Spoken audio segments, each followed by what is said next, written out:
Patrick Henry asks, is life so dear or peace so sweet as to be purchased at the price of chains and slavery? Well, that is a question that has been on my mind lately. So let's ponder this question and the rest of the words from Mr. Henry's speech next on the Constitution Study. There's one thing you have to know wherever you make your stand. Came from a long through line of everyday Americans. Hello there, everyday Americans. Paul Engel here with the Constitution Study, where we read and study the Constitution and we teach the rising generation to be free. I am glad you could join me. As always, I'm going to point you to that website, constitutionstudy.com. That's where you can keep track of everything that's going on here.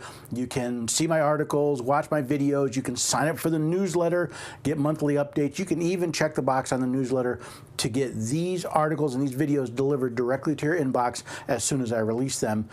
We don't have to worry about Facebook or Google algorithms. They go right to you. I'd also love it if you consider heading over to the shop, seeing if something catches your eye. Maybe it's one of my books, maybe it's one of my t-shirts, maybe it's a mug. Maybe you have a great suggestion of something I could put up there to help you not only learn, but share your desire to secure the blessings of liberty, both for ourselves and for our posterity. With that, let's get into this speech, this famous speech, which so many of us know so little about. I've asked the question a couple times on this podcast, what will you pay for liberty? I've quoted the Declaration of Independence, and for the support of this declaration, with a firm reliance on the protection of divine providence, we mutually pledge to each other our lives, our fortunes, and our sacred honor. I've quoted Captain John Parker from the Battle of Lexington, stand your ground, don't fire unless fired upon, but if they mean to have war, let it begin here. I've even quoted the preamble to the Constitution and asked you what you would be willing to do to secure the blessings of liberty for yourself and for your children. So I ask again, what price will you pay for liberty? Not just in dollars, but in time and difficulty. Will you suffer the slings and arrows of social justice warriors? Will you pay for the liberty with the loss of your job? How about the inconvenience of not doing business with those who will not protect your liberty? What price will you pay? This is not a new idea. The fact that if we want liberty for ourselves and our family, we may have to pledge our lives, our fortunes, and our sacred honor is nothing new. But as I contemplate the situation our country is in and the price that may need to be paid to redeem the liberty we have given away, I'm reminded of a famous speech by Patrick Henry. We've all heard the quote, "Give me liberty or give me death." So as I asked myself what price I would pay for liberty, I decided to reread the entire speech, and I think it would be beneficial for all of us to take some time and remember the rest of the story of this famous speech. March 23rd, 1775, Richmond, Virginia. Patrick Henry presents a proposal to organize volunteer cavalry and infantry in every county in Virginia. Now, addressing himself by tradition to the convention president, Patrick Henry made his famous speech. Mr. President, no man thinks more highly than I do of the patriotism as well as the abilities of the very worthy gentlemen who have just addressed the House. But different men often see the same subject in different lights, and therefore, I hope it will not be thought disrespectful to those gentlemen if, entertaining as I do opinions of a character very opposite to theirs, I shall speak forth my sentiments freely and without reserve. This is no time for ceremony. The question before the House is one of awful moment to this country. For my part, I consider it as nothing less than a question of freedom or slavery, and in proportion to the magnitude of the subject ought to be the freedom of the debate. It is only in this way that we can hope to arrive at truth and fulfill the great responsibility which we hold to God and our country. Should I keep back my opinions at such a time through fear of giving offense, I should consider myself as guilty of treason towards my country and of an act of disloyalty toward the majesty of heaven, which I revere above all earthly kings. Now, if you will indulge me with a small commentary, I see the situation in America today being very similar to what Patrick Henry saw in 1775. Yes, Americans are freer than much of the world, but we are losing that liberty, and the pace of its loss is quickening day by day. I believe we are quickly running out of time where we may peaceably return the liberties we have let slip. As Mr. Henry said, there is no time for ceremony. The question before us is of awful import. Will we be a nation of laws or of men? Will the voice of the people, as expressed in the constitutions we have created to form our governance, will that voice succeed, or will it be the voice of tyranny and subjugation? Will America return to being the land of the free, or will we slouch to being the land of Marx? The question before us is awful. Should we fight for our liberty or meekly surrender to tyrants? I, too, like Mr. Henry, believe that should I not give voice to what I see, it would be treason to the country of my birth and the ideals that I love so much, and which used to be the guiding principles of this nation. Returning to Mr. Henry's speech, Mr. President, it is natural to man to indulge in the illusions of hope. We are apt to shut our eyes against a painful truth and listen to the song of that siren till she transforms us into beasts. Is this the part of wise men engaged in a great and arduous struggle for liberty? Are we disposed to be of the number of those who, having eyes, see not, and having ears, hear not, the things which so nearly concern their temporal salvation? For my part, whatever anguish of spirit it may cost, I am willing to know the whole truth, to know the worst, and to provide for it. I have but one lamp by which my feet are guided, and that is the lamp of experience. I know of no way of judging of the future but by the past, and judging by the past, I wish to know what there has been in the conduct of the British ministry for the last 10 years to justify those hopes with which gentlemen have been pleased to solace themselves and the House. Is it that insidious smile with which our petition has been lately received? Trust it not, sir. It will prove a snare to your feet. Suffer not yourselves to be betrayed with a kiss. Ask yourselves how this gracious reception of our petition comports with these warlike preparations which cover our waters and darken our land. Are fleets and armies necessary to a work of love and reconciliation? Have we shown ourselves so unwilling to be reconciled that force must be called in to win back our love? Let us not deceive ourselves, sir. These are the implements of war and subjugation, the last arguments to which kings resort. I ask, gentlemen, sir, what means this martial array if its purpose not be to force us to submission? Can gentlemen assign any other possible motive for it? Has Great Britain an enemy in this quarter of the world to call for all this accumulation of navies and armies? No, sir, she has none. They are meant for us. They can be meant for no other. They are sent over to bind and rivet upon us those chains which the British ministry have been so long forging. And what have we to oppose to them? Shall we try arguments? Sir, we have been trying that for the last 10 years. Have we anything new to offer upon the subject? Nothing. We have held the subject up in every light of which it is capable, but it has been all in vain. Shall we resort to entreaty and humble supplication? What terms shall we find which we have not already exhausted? Let us not, I beseech you, sir, deceive ourselves. Sir, we have done everything that could be done to avert the storm which is now coming on. We have petitioned, we have remonstrated, we have supplicated, we have prostrated ourselves before the throne, and have implored its interposition to arrest the tyrannical hands of the ministry and parliament. Our petitions have been slighted.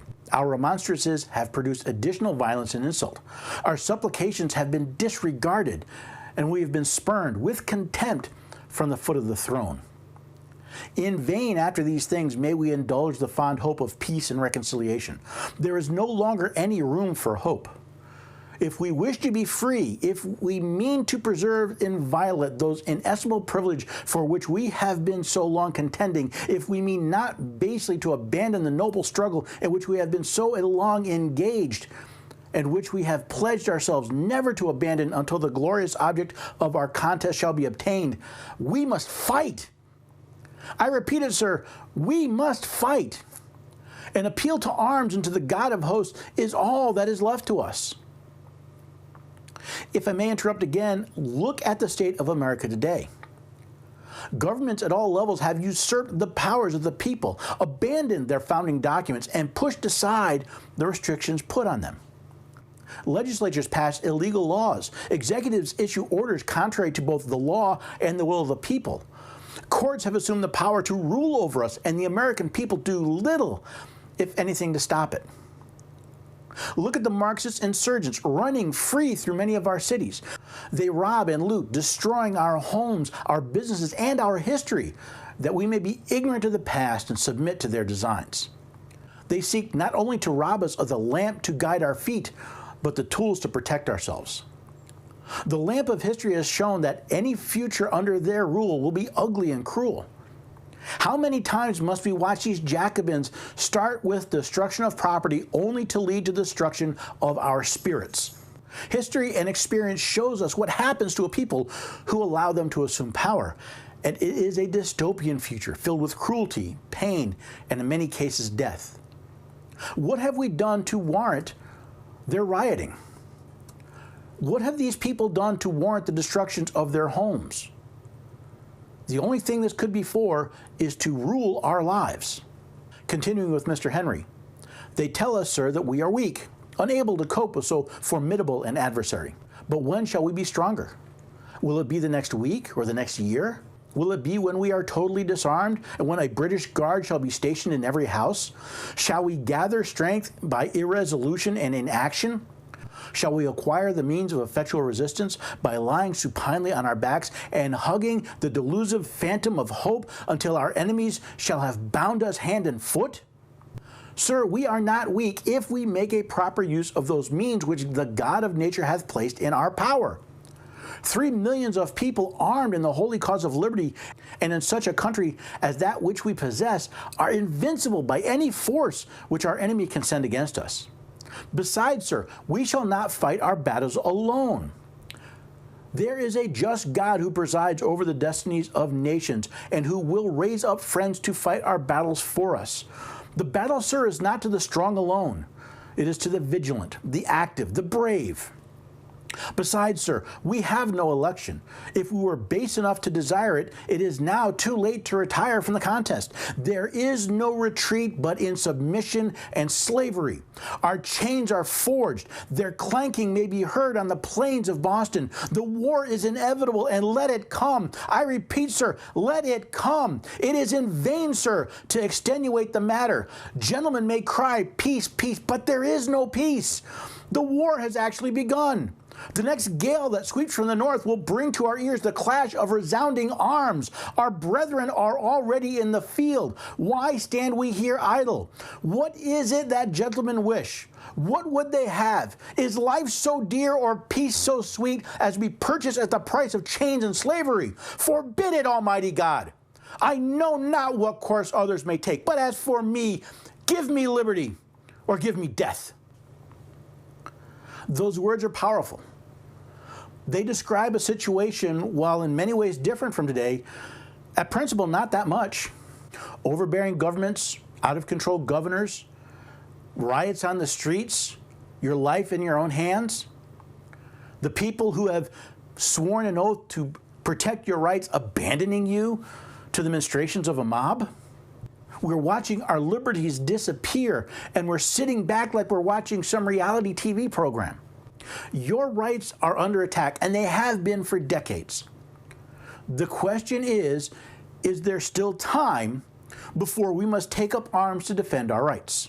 Is there still time before you must defend your right to go about freely without wearing a mask, without having shots, without carrying papers, where you can only defend that with a gun? Or will we stand up before we get there? I fear we are very close to the day when the only way you'll be able to defend your rights is with arms. I've seen this coming for years, but the last several months have shown me we are much closer. We are running headlong, pell-mell, into the jaws of tyranny and Marxism and slavery and despotism, and we're doing it on our own. Will we learn from our history? The history of the French Revolution, the Russian Revolution, the Chinese Revolution. Will we? When have you seen mobs tearing down businesses and buildings and statues ever turn out well?